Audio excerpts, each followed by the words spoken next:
Gardez-vous de pratiquer votre justice devant les gens pour être vu par eux. Autrement, vous n'aurez pas de récompense auprès de votre Père qui est dans les cieux. Quand donc tu fais un acte de compassion, ne sonne pas de la trompette devant toi, comme les hypocrites le font dans les synagogues et dans les rues, afin d'être glorifiés par les gens. En vérité, je vous le dis, ils tiennent là leur récompense.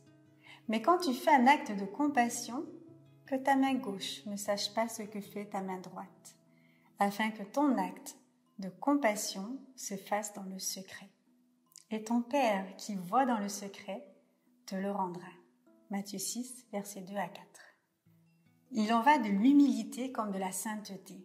Dès l'instant où nous en devenons nous-mêmes conscients, elle se transforme en pharisaïsme.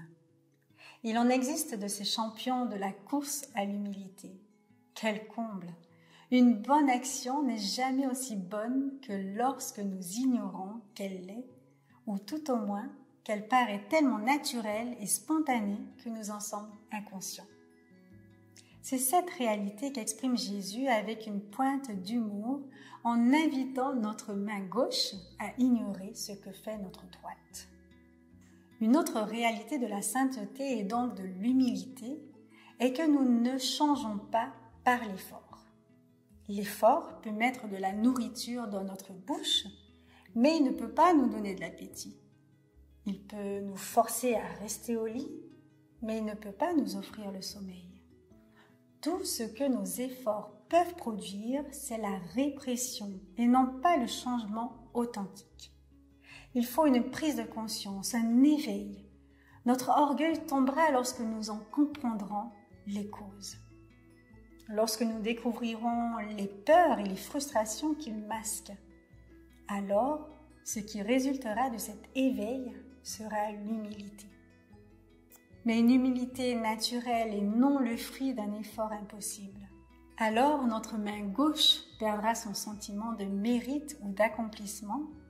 Elle perdra même la conscience de ce que le Dieu de la vie réalise avec notre main droite.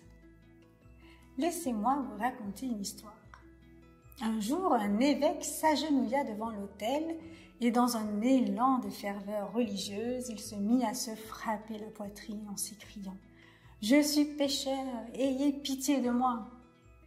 Le prêtre, inspiré par cet exemple d'humilité, tomba à genoux à côté de l'évêque et se mit à se frapper la poitrine et à dire « Je suis pécheur, ayez pitié de moi !»